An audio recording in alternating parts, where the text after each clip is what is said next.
ফেনী স্মরণকালের ভয়াবহ বন্যার খবর ফাইরে নুর আফসান নামে প্রবাসী ব্যক্তিবে ওমান্তন দেশত আসছে তার পরিবারের খোঁজখবর লেবেলা বলি বন্যা শুরুনের ফত্তনি তার পরিবারের হারো লগে তিনি যোগাযোগ গড়িত নপারে তাই হঠাৎ পরিকল্পনা গড়ি তাড়াতাড়ি বাড়ির যার পরিবারের খবর লইতো কেন আছে তার মা বাপ বউ ফাক্কল। দেশ থেকে আসাটা মূল উদ্দেশ্য, এখন ফ্যামিলির কারোর সাথে যোগাযোগ নাই, এখন মনে করেন কথাবার্তা বলতে পারতেছি না, হঠাৎ করে চলে আসলাম। কোথা থেকে আসছেন?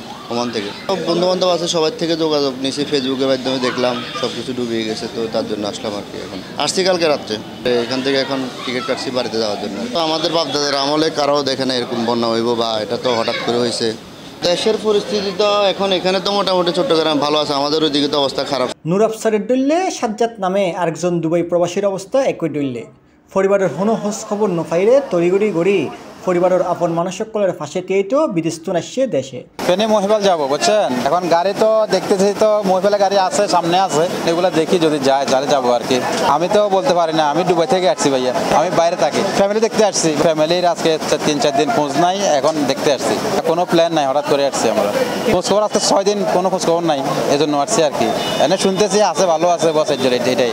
শুধুমাত্র প্রবাসী অকল নয়, ফেনী বাসিন্দা যারা চট্টগ্রামত আছে তারাও ছুটি যার বাড়ির তারার আপন মানুষকলের খোঁজ খবর লইতো এবং তারার পাশে থাকতো। ফেনীতে যাচ্ছি, ফেনী আমার বাড়ি, আমি চিটাগাঁয়ে ছিলাম, হয়তো বা বন্যার মধ্যে পড়ি নাই। এখন আমার হাজব্যান্ড নিতে আসছে, আমাকে আজকে নিয়ে যাবে। আমরা ফেনী ভয়াবহ হয়ে গেছি, এখন তো অনেকটা পানি কমে গেছে।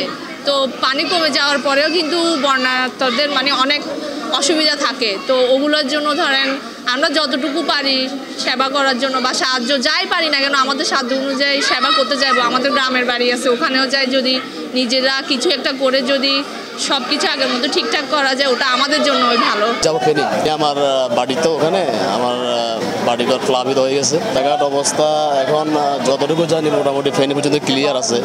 তারপরও বন্যার কারণে এটা তো এখন ক্ষতিগ্রস্ত হবে, আমাদের যাইতে হবে, ফ্যামিলির কারণে আমাদেরকে যাইতে হবে। আমি ফেনীতে যাচ্ছি অনেক দিন যাবো, আজকে 9 দিন ধরে আমার আব্বুর কোনো যোগাযোগ নেই।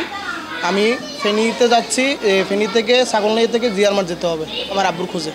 আজকে গেছে মঙ্গলবার দিনকার রাত 9টা বাজে আমার সাথে কথা হয়েছে, বলতেছে যে ভারী বৃষ্টি হইতেছে, এই এতটুকু, আর কিছু বলে নাই, এমনি আছে। এরপর থেকে বুধবার থেকে আর কোনো কথা হয় নাই। আব্বুকে এখনও পাইনি, এখন তার তালাশে যাচ্ছি আর কি। হচ্ছে যে ফেনীতে আমাদের অনেক আত্মীয় স্বজন আছেন যারা এই বন্যায় ক্ষতিগ্রস্ত, তাদের কি অবস্থা, তাদের খাওয়ার দাওয়ার এগুলো অ্যারেঞ্জ করাই হচ্ছে এখন মুখ্য বিষয়। দেশের প্রত্যেক অঞ্চল থেকে অনেকে ত্রাণ সামগ্রী নিয়ে সহযোগিতা করতে আসছেন, কিন্তু তাদের হাতে পৌঁছাতে পারা, বিভিন্ন ইউনিয়নগুলোতে যেগুলো দুর্গম এলাকাগুলোতে যাওয়া, আমাদের দূর দূরান্তে যেসব আত্মীয় স্বজন আছে তাদের খোঁজখবর নেওয়াটাই হচ্ছে এখন মূর্খ বিষয়। আগস্টের 27 তারিখ মঙ্গলবার সকালে নগরী অলঙ্কার মোড়ের বিভিন্ন কাউন্টারত সরজমিনে গিয়ে দেখা যায় এরকম অসংখ্য মানুষকল তারা স্বজনকলের খোঁজখবর লইতো দেশ বিদেশের বিভিন্ন জায়গাতুন ছুটি যায় তারার আপন ঠিকানা ফেনী সহ বন্যা প্লাবিত জেলাগুলো। গাড়ির চাপ বেশি তাহাই ফতেকখানা জাম থাকিলেও চট্টগ্রামতুন ফেনী সহ বিভিন্ন জেলার উদ্দেশ্যে বাস ছাড়ি যার বলে জানিয়ে বাস কাউন্টার সংশ্লিষ্ট।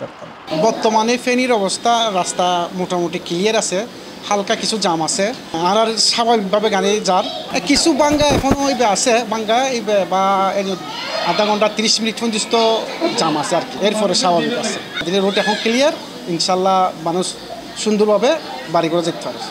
গাড়ি অতিরিক্ত গাড়ির কারণে জাম আছে আর কি, যারা ত্রাণ দিবার লাই মানুষ যারা যার ত্রাণের গাড়ির লাই বলি, আর 5টা রাস্তা জাম আছিল, মানে গাড়ি এক সাইড দিয়ে গিয়ে এক সাইড রাস্তা বন্ধ আছে, না এখন জাম না। গাড়ি খুবই দীর্ঘতি, রাস্তায় প্রচণ্ড যানজট আছে। ফেনীতে আপনার রাস্তা ভেঙে যাওয়ার কারণে এক লাইন হয়ে গাড়ি চলতেছে। ঢাকা থেকে আসার সময় কুমিল্লা থেকে ফেনী পর্যন্ত প্রচণ্ড জ্যাম। যাত্রী চাহিদা আছে, কিন্তু আমাদের ওই চাহিদা অনুযায়ী গাড়ি শর্ট, ওই দিক থেকে যে গাড়িগুলো গেছে ঢাকা কুমিল্লাতে আটকে আছে, এই গাড়িগুলো আসতে পারতেছে না। জামিরুল ইসলাম মামুন, C+ টিভি, চট্টগ্রাম।